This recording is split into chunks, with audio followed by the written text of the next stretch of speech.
আমাদের এই স্থূল শরীরের ভিতর যে সূক্ষ্ম শরীর আছে তাকেই মন বলে।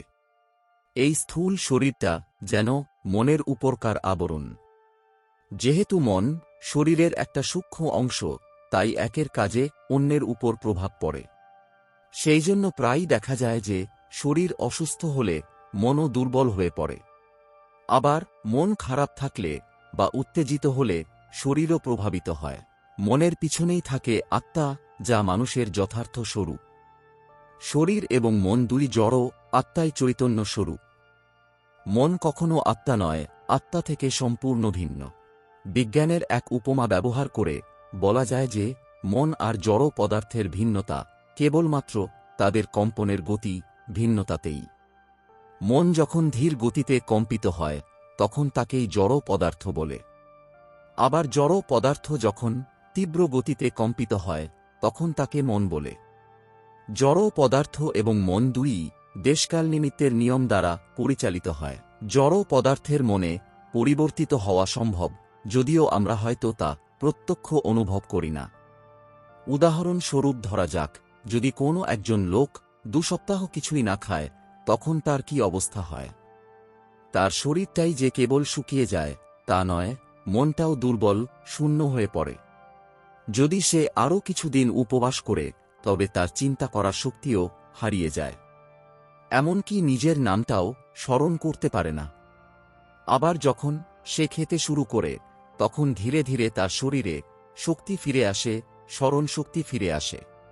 সুতরাং এটা পরিষ্কার বোঝা গেল যে খাদ্য যা কিনা জড় বস্তু, মনে রূপান্তরিত হয়। উপনিষদের মধ্যে আমরা দেখতে পাই যে ঋষি উদ্দালক তাঁর পুত্র শ্বেতকেতুকে অভিজ্ঞতার মাধ্যমে শিক্ষা দিচ্ছেন যে কিভাবে খাদ্য মনে পরিবর্তিত হয়। হে সৌম্য, দধি যখন মথিত হয় তখন তার যেটি সূক্ষ্মাংশ তা উপরে উঠে এবং উহা ঘৃতে পরিণত হয়। ঠিক এইরূপেই ভক্ষ্যমান অন্নের যেটি সূক্ষ্মাংশ তা উপরে উঠে এবং তা মনে পরিণত হয়। পিয়মান জলের যেটি সূক্ষ্মাংশ তা উপরে উঠে এবং তা প্রাণ হয়।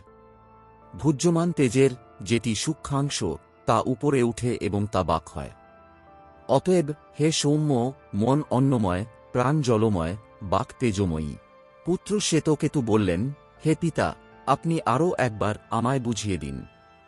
উদ্দালক, হে সৌম্য, তাই হোক। পুরুষের ষোড়শ করা আছে, 15 দিন আহার করো না, তবে যথেচ্ছ জল পান করো, কারণ প্রাণ জলময়, যে জল পান করে তার প্রাণ বিয়োগ হয় না। শ্বেতকেতু 15 দিন আহার করলেন না। তারপর ষোড়শ দিনে তাঁর নিকট উপস্থিত হয়ে বললেন, পিতা, আমি কি বলবো? পিতা বললেন, ঋক, যজুঃ ও সাম সকল উচ্চারণ করো। শ্বেতকেতু বললেন, পিতা, ওইগুলি তো আমার মনে প্রতিভাত হচ্ছে না। তার পিতা বললেন, হে সৌম্য, সুপ্রজ্বলিত বিশাল অগ্নির একটি অঙ্গার অবশিষ্ট থাকলে যেমন হয়, তার দ্বারা আর বেশি কিছু দগ্ধ হয় না। হে সৌম্য, তোমারও তেমনি ষোড়শ কলার মধ্যে একটি কলা অবশিষ্ট আছে, সম্প্রতি তার সাহায্যে বেদসমূহ অনুভব করতে পারছ না। তুমি আহার করো, পরে আমার কথা বুঝতে পারবে। শ্বেতকেতু আহার করলেন, অতঃপর পিতার নিকট গমন করলেন। পিতা তাকে যা কিছু জিজ্ঞাসা করলেন, তিনি সেই সকল বিষয়েই তার জ্ঞানের পরিচয় দিলেন। তখন পিতা তাকে বললেন, হে সোম, সুপ্রজ্বলিত সেই বিশাল অগ্নির উক্ত অবশিষ্ট জোনাকির মতো ক্ষুদ্র অঙ্গারটিকে যদি তৃণ সংযোগে বাড়ানো হয়, তবে তার দ্বারা যেমন বহু বস্তুও দগ্ধ হয়, তেমনি হে সৌম্য, তোমার ষোড়শ কলার একটিমাত্র কলা অবশিষ্ট ছিল। সেই কলাটি অগ্নিসংযোগে হয়েছে, প্রজ্বলিত, তার দ্বারা এখন বেদসমূহ অনুভব করছ। অতএব হে সৌম্য, মন অন্নময়, প্রাণ জলময় এবং বাক তেজময়ী। তখন শ্বেতকেতু তার পিতার কথা বুঝতে পারলেন। হ্যাঁ, এটি তিনি সম্পূর্ণরূপে বুঝতে পারলেন। বস্তুত মানুষ মনমাত্র নয়, মানুষ হচ্ছে আত্মা। আত্মা নিত্যমুক্ত, অনন্ত এবং শাশ্বত। আত্মা শুদ্ধ চৈতন্য স্বরূপ। মানুষের মধ্যে স্বতন্ত্র কর্তা মন নয়, আত্মা। মন যেন আত্মার হাতের একটি যন্ত্র, যার সাহায্যে আত্মা জাগতিক বিষয়ের অনুভব করেন এবং তাতে অংশগ্রহণ করেন। এই মনরূপ যন্ত্র, যার সাহায্যে আত্মা বাহ্য জগতের সঙ্গে সম্পর্কিত হন, নিজেই সর্বদা পরিবর্তনশীল এবং অস্থির, কিন্তু যখন অস্থির এই যন্ত্রকে স্থির নিশ্চল করা হয়, তখন সেই যন্ত্রই আত্মাকে প্রতিবিম্বিত করতে সক্ষম হয়। যদিও মন স্বতন্ত্র কর্তা নয়, তবুও এর অকল্পনীয় শক্তি। মানুষ যে অদৃশ্যপ্রায় পরমাণুকে চূর্ণবিচূর্ণ করে তার ভিতরের লুকানো প্রচণ্ড শক্তিকে প্রকাশ করছে, মানুষ যে অদেখা আত্মাকে অনুভব করে জ্ঞানালোকে উদ্ভাসিত হতে পেরেছে, এসবই সে করেছে মনের শক্তির সাহায্যে। এবং উপলব্ধির দুই মেরুর মাঝে অন্যান্য বিভিন্ন ক্ষেত্রে মানুষের যে সফলতা, তা সবই পেয়েছে তার মনের শক্তির দ্বারা। বস্তুত মন সর্বব্যাপী। প্রত্যেক মন বিশ্বমনের একটি অংশ। প্রত্যেক মন অন্য সমস্ত মনের সঙ্গে সম্বন্ধযুক্ত। তাই যে কোনো একটি মন, তা যেখানেই থাকুক না কেন, সমস্ত বিশ্বের সঙ্গে যোগাযোগ স্থাপন করতে সক্ষম। উপনিষদের শিক্ষায় আমরা পাই, তিনি প্রকাশমান বলেই সমস্ত বস্তু তদনুযায়ী দীপ্তিমান হয়, তাঁরই দীপ্তিতে এই সমুদয় বিবিধরূপে প্রকাশ পায়।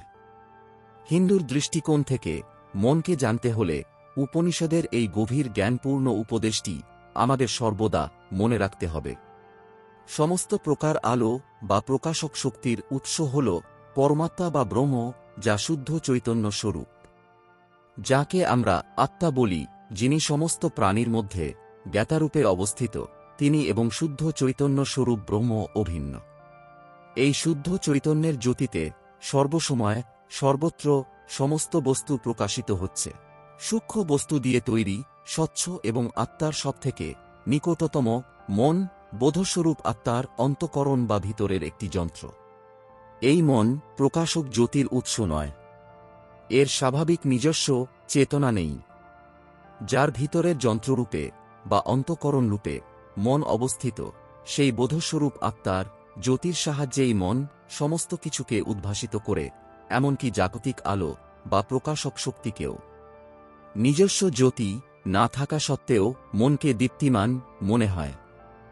জ্ঞানক্রিয়া সম্পাদন করছে বলে মনে হলেও মন জ্ঞানাত্মক নয়, বোধশক্তির যন্ত্রমাত্র।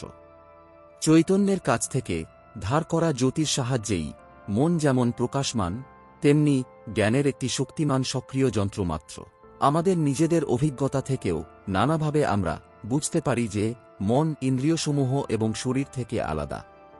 আমরা আমাদের 10টি ইন্দ্রিয়ের সাহায্য ছাড়াই বিচার, অনুভব, ইচ্ছা, কল্পনা, স্মরণ, সুখ এবং দুঃখের ক্রিয়া করতে পারি, আর এর থেকেই প্রমাণ হয় যে ইন্দ্রিয়গুলির থেকে আলাদা একটি যন্ত্র আছে, যার সাহায্যে এইসব ক্রিয়া সম্পাদন করা সম্ভব হয়। যাদের সন্দেহ আছে যে মন একটি স্বতন্ত্র আভ্যন্তরীণ যন্ত্র কি না, তাদের বিশ্বাস উৎপাদনের জন্য উপনিষদ নিম্নলিখিত যুক্তিটি উপস্থিত করেছেন। লোকে বলে, আমি আনমনা ছিলাম, সুতরাং দেখি নাই, আমি আনমনা ছিলাম, সুতরাং শুনি নাই। অতএব মনের দ্বারাই লোকে দর্শন করে এবং মনের দ্বারাই শ্রবণ করে। কাম, সংকল্প, সংশয়, শ্রদ্ধা, অশ্রদ্ধা, ধৃতি, অধৃতি, লজ্জা, প্রজ্ঞা, ভয় ইত্যাদি সমস্তই মন। মন আছে বলেই পিছন থেকে স্পৃষ্ট হলেও লোকে মনের সহায়ে বিবেকপূর্বক তা জানতে পারে। নিজেকে নিজে দেখার ক্ষমতা মনের আছে। মনের সাহায্যেই মনকে আমরা বিচার বিশ্লেষণ করতে পারি এবং দেখতে পারি মনের মধ্যে কি ঘটছে। হিন্দু বিশ্লেষণ অনুযায়ী মনের 3টি উপাদান, 3টি স্তর, 4 প্রকার ক্রিয়া এবং 5 প্রকার অবস্থা। এ ব্যাপারে অতি সংক্ষেপে আলোচনা করব। কেন মনকে সর্বদা একই রকম অবস্থায় দেখা যায় না? কারণ মন স্বতন্ত্র অস্তিত্ব বিশিষ্ট 3টি শক্তির বা গুণের সংমিশ্রণ, আর সেগুলি হল সত্ত্ব, রজঃ এবং তম। ভৌতিক ও মানসিক বিশ্বের মূল উপাদানও হল এই গুণগুলি। সত্ত্ব হল ভারসাম্য বা স্থৈর্যের তত্ত্ব, যা পবিত্রতা, জ্ঞান এবং আনন্দ সঞ্চারিত করে। রজঃ হল গতির তত্ত্ব, যার থেকে কর্মতৎপরতা, কাম এবং অস্থিরতার উৎপত্তি হয়। আর তমঃ জড়তার তত্ত্ব, যা নিষ্ক্রিয়তা, অবসাদ আর ভ্রান্তির জন্ম দেয়। তমোগুণ মনকে নিচু স্তরে ধরে রাখে। রজোগুণ মনকে নানা দিকে ছড়িয়ে দেয় আর চঞ্চল করে তোলে। সত্ত্বগুণ মহৎ উদ্দেশ্যের দিকে মনকে পরিচালিত করে।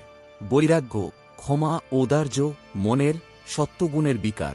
কাম, ক্রোধ, লোভ প্রভৃতি রজোগুণের বিকার। আলস্য, ভ্রান্তি, নিদ্রা প্রভৃতি তমোগুণের বিকার।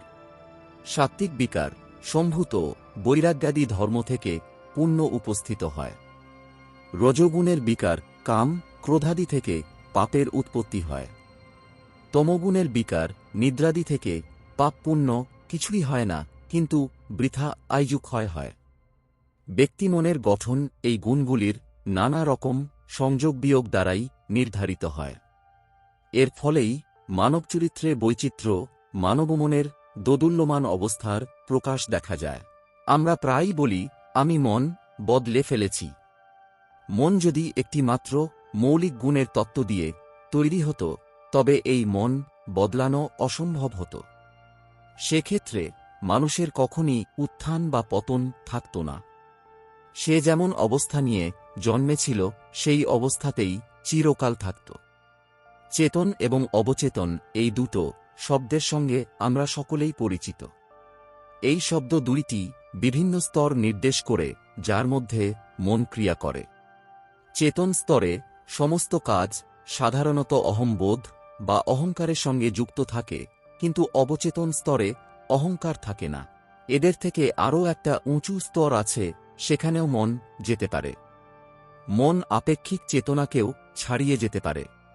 যেমন অবচেতন স্তর চেতন স্তরের নিচে, তেমন এই আপেক্ষিক চেতন অবস্থার উপরেও আরেকটা স্তর আছে। একে অতিচেতন স্তর বলে। এই অতিচেতন স্তরে অহংবোধ থাকে না, তবে এর সঙ্গে অবচেতন স্তরের অবস্থার বিরাট পার্থক্য। মন যখন আপেক্ষিক চেতনার স্তর ছাড়িয়ে যায়, তখন সে সমষ্টি বা অতিচেতন অবস্থার মধ্যে প্রবেশ করে। অতিচেতন স্তরে মনের যে অবস্থা হয়, সেটাই তার আসল স্বরূপ। এক কথায় মন তখন আত্মা থেকে অভিন্ন। তাই তো শ্রীরামকৃষ্ণদেব বলছেন, শুদ্ধ মন, শুদ্ধ বুদ্ধি আর শুদ্ধ আত্মা এক। অবচেতন, চেতন এবং অতিচেতন এই তিনটি স্তর একটি মনেতেই থাকে। একটি মানুষের মধ্যে তিনটি মন আছে এমন নয়। আসলে তিনটি স্তর আছে, যাদের মধ্যে মন ওঠানামা করে। মনসংযমের প্রশ্ন উঠতে পারে কেবলমাত্র চেতন স্তরে, যেখানে মন সাধারণত অহংবোধের সঙ্গে যুক্ত থাকে। যতদিন না আমরা যোগসিদ্ধ হতে পারছি, ততদিন সরাসরি অবচেতন স্তরে মনকে সংযত করতে পারব না। আর অতিচেতন স্তরে তো মন সংযমের প্রশ্নই উঠে না। যারা অবচেতন এবং চেতন স্তরে মনকে দমন করতে সক্ষম হয়েছেন, কেবলমাত্র তাঁরাই অতিচেতন স্তরে পৌঁছতে পারবেন। কাজের দিক থেকে বিচার করলে দেখা যায় মনের 4 রকমের দক্ষতা আছে। যেমন মন, বুদ্ধি, অহংকার, চিত্ত। মন হল অন্তঃকরণের সেই বৃত্তি যা কোনো বিষয়ের ভালো মন্দ বিচার করে। অন্তঃকরণের যে বৃত্তি নিশ্চয় করতে সক্ষম, তার নাম বুদ্ধি। চিত্ত হল অন্তঃকরণের সেই বৃত্তি যা স্মরণ করে। আর অন্তঃকরণের যে বৃত্তি অহং ভাবনার সঙ্গে যুক্ত থাকে, তাকে অহংকার বলে। ইন্দ্রিয়ের সাহায্যে বাহ্য বিষয়ের প্রত্যক্ষকরণের বা উপলব্ধি ঘটানোর সঙ্গে মনের এই 4টি ক্রিয়া জড়িত। এই 4টি ক্রিয়া একটির পর একটি এত তাড়াতাড়ি ঘটে যে মনে হয় যেন একসঙ্গে হচ্ছে। 5টি অবস্থার মধ্য দিয়ে মন নিজেকে প্রকাশ করে: ক্ষিপ্ত, মূঢ়, বিক্ষিপ্ত, একাগ্র ও নিরুদ্ধ। স্বামী বিবেকানন্দের বর্ণনায় ক্ষিপ্ত যে অবস্থায় মন চারিদিকে ছড়াইয়া যায়, যে অবস্থায় কর্মবাসনা প্রবল থাকে। এইরূপ মনের চেষ্টা কেবলই সুখ দুঃখ এই বিবিধভাবে প্রকাশিত হওয়া। তারপর মূঢ় অবস্থা, উহা তমোগুণাত্মক, উহার চেষ্টা কেবল অপরের অনিষ্ট করা।